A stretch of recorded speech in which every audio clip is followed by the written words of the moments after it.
eu estou recebendo aqui agora a professora Maria Dalva Macedo Ferreira, ela que também é socióloga, assistente social. Douglas botou aqui para mim, é socióloga, mas ela é assistente social, e como assistente social, ela poderá contribuir ainda mais com essa nossa entrevista aqui. Eu quero muito lhe agradecer. Eu queria que a senhora analisasse hoje para a gente não somente essa cena, mas a questão da violência nas escolas envolvendo principalmente os nossos jovens. Fique à vontade para aquela câmera. Bom dia, boa tarde já também, boa tarde, né? Bom dia, boa tarde, pode ficar. É um prazer, né, imenso estar aqui nesse momento, contribuindo, né, com, eu diria assim, com algumas reflexões diante do fato, né, dos acontecimentos e diante do que nós estamos tendo acesso de informações, né? Gente, olha, contribuindo diante dos fatos e do acontecimento. Preste bem atenção aí na colocação das palavras, que é para ficar bem claro para quem está em casa. Por favor. Porque, né, a gente precisa entender assim que o que chega até nós neste momento são essas informações, né? Então, com elas a gente pode tirar algumas reflexões para que a gente possa discutir, como você bem falou, né, a questão da violência nas escolas. Essa é uma temática que vem, né, nos acompanhando há muito tempo, não só em termos de Piauí, de Teresina, do Brasil e em vários outros países também. A violência na escola é uma questão que é preciso que a gente tome como preocupação, né, do ponto de vista da educação de um modo geral, né? É um tema que ela tem que chegar, né, à escola antes dos acontecimentos. Então, é preocupante a gente estar hoje aqui falando exatamente de uma situação que envolve outras questões, mas que antes da gente falar da motivação, é preciso que a gente entenda como é que a escola trabalha as discussões em relação à violência, né? E a outra questão é como a escola também ela está estabelecendo cuidados, né, diante exatamente do que já aconteceu em várias outras escolas, aqui mesmo em Teresina, de jovens, de crianças, inclusive crianças, né? Teve um fato no Mucambinho, por exemplo, de uma escola de uma criança de 11 anos chegar com a arma, né, na escola, não para cometer ou seja, não para usá-la, né, em direção a outra, mas para mostrar para os colegas, né, ou seja, ela teve acesso à arma. Então, primeiro, a facilidade com que crianças, jovens, pessoas têm acesso às armas. Nessa situação, a gente está sabendo que ela teve acesso à arma do pai. E aí você fez um comentário interessante, né, como essa arma estava, né, de fácil acesso, né, de fácil acesso. E essa é uma questão que a gente precisa ter exatamente, né, o cuidado de entender o que é a arma, né? E por isso que é importante que seja discutido essas questões na escola, porque é lógico que a escola é o lugar que se recebe, né, crianças, jovens de vários outros lugares, né, de várias outras famílias. Então, é uma discussão que nós não podemos mais deixar para depois, ou então quando acontece os fatos, né? Porque sempre quando tem um acontecimento de uma violência na escola, isso se torna uma discussão, né, calorosa, né, e vai para a imprensa, né, e tem vários debates. Mas isso tem que ser continuado, né? Primeiro porque... Os debates têm que ser constantes e as providências tomadas antecipadamente. Por quê?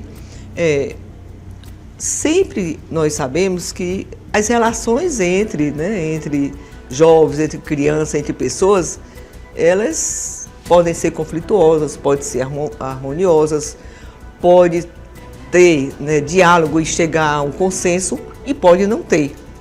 E é interessante quando a gente vê um fato dessa natureza e a gente pode dizer assim, sim, mas é uma questão de relacionamento. Sim. Mas como isso chega na escola, né? Chegou, lógico, não se sabe as motivações, a primeira notícia é essa, mas é o uso da arma e essa menina chega à escola com essa arma e não teve, né, lógico, não iria resolver se as escolas todas tiverem detectores de armas, poderá não resolver, como isso nós sabemos que outras experiências não é a solução, mas é preciso que tenham cuidado exatamente diante do crescimento da violência que tem, né, sido objeto de discussão nesses últimos anos, né? A violência na escola é uma temática que ela tem que chegar antes dos acontecimentos, das atitudes, primeiro porque não se pode banalizar, né? A violência, os acontecimentos, né, que culminam, né, com mortes, né? Não, a gente não pode normalizar. E a gente percebe que sempre quando acontece, isso cria de fato, né, como eu falei, um debate intenso, mas depois branda. E o que as escolas estão fazendo, né? Como é que essa discussão ela tem acontecido na escola? Como que e aí a gente pensa muito em quem está à frente, né, dos jovens, e quem está à frente no dia a dia, como os professores estão sendo acompanhados e estão sendo também do ponto de vista da informação e da formação continuada que é necessário.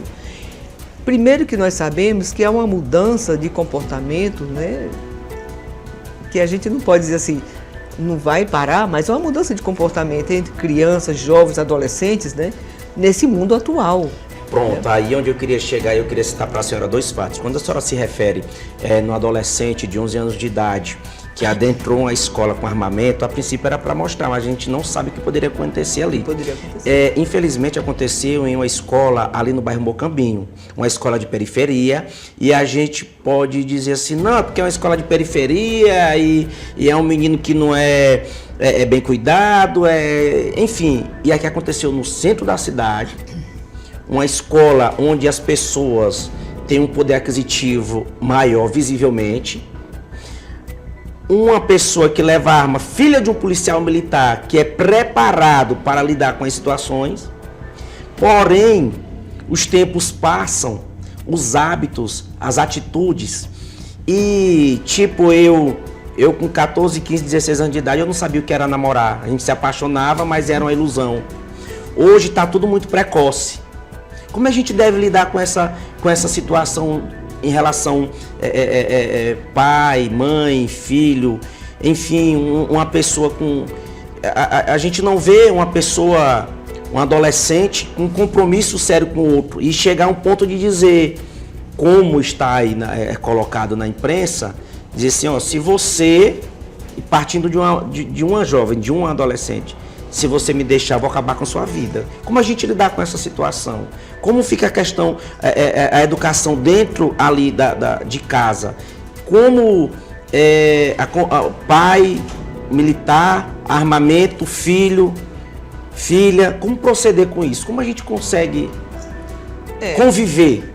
Primeiro, eu diria o seguinte, nós não podemos fazer essa separação. Escolas, né, do Mucambinho, escolas da periferia, escolas privadas no centro. São escolas que recebem crianças, jovens de diferentes situações sociais e de diferentes condições culturais também. Essa questão. Segundo, vamos pensar que hoje crianças, jovens, principalmente aqui, nós aqui enquanto capital, têm acesso às informações muito antes do que a gente. Hoje as redes sociais elas são abertas. Terceiro, essa questão dos relacionamentos é uma temática também para estar na escola, né? Para estar na família. Eu não posso fazer essa ligação com o que você teve de educação, o que eu tive, as experiências eram outras, as relações eram outras. São questões que passam também por questões emocionais, nós não sabemos, né, como é que isso está sendo lidado, né? É interessante como E a gente está, inclusive, numa programação que é a educação em direitos humanos nas escolas. Essa temática da educação em direitos humanos, que envolve várias temáticas dentre esse tema, ela é necessária, ela é continuada, ela precisa estar presente porque é difícil, de fato, eu aqui de fora, né, os professores que estão lá vão saber, inclusive, melhor falar dessa experiência, né? Como é que lidam com esses conflitos entre os jovens, né? Como é que os jovens também lidam com os seus próprios conflitos, né? Adolescentes têm seus conflitos, como é que eles lidam? Nós não somos preparados, nós pais, eu hoje sou avó, não sou mais nem, ou seja, tenho filhas com filhos, né? Adolescentes inclusive. E a gente fica observando, eles têm muito mais informação, têm muito mais acesso. As redes sociais estão trazendo muito mais conteúdos que precisam ser refletidos, né? Como que professores hoje lidam com adolescentes que têm exatamente um conhecimento mais aberto, relações mais abertas, mas que as emoções, as questões emocionais, elas poderão não estar sendo trabalhadas. E aí a gente precisa entender como as famílias trabalham isso também nas suas relações com os filhos. Como a escola trabalha também as questões de gênero que as pessoas querem deixar de fora, mas não pode. Nós não podemos deixar de fora essa temática, que é exatamente as relações de gênero na escola. Como esses relacionamentos se conduzem, né? Como eles se conflituam, como eles se negociam. E a outra, gente, que é um tema que teve muito presente, eu acho que nos anos 90, até os anos 2000, que é a cultura de paz nas escolas, né? Ou seja, esses temas independem de qual escola. Eu vim agora, inclusive, conversando, né, com o Lucas, que está aqui me acompanhando, ou seja, a gente precisa entender que as escolas públicas, seja de qual lugar for, e as escolas particulares, elas têm que ter um compromisso com a educação no seu sentido mais amplo, não apenas a educação de conteúdo. E agora, recentemente, nós tivemos exatamente a experiência, 2 turmas, né, que eu, com outros professores, estamos ministrando a educação em direitos humanos. E é muito interessante quando a gente está com professores da rede pública, estadual e municipal, colocando as suas experiências, as dificuldades de lidar com as questões raciais, os conflitos de raça, os conflitos de gênero, as relações, o contato como esses jovens estão tendo com várias práticas de violência, a facilidade com que eles têm as armas. E isso não difere de qual escola, seja pública, seja privada. Seja da periferia, seja do centro da cidade. Agora, nós sabemos de professores que têm uma experiência tanto na privada como na pública, que tem uma diferença. As escolas públicas, elas estão trabalhando esses temas, mas será que as escolas privadas estão também com essa programação?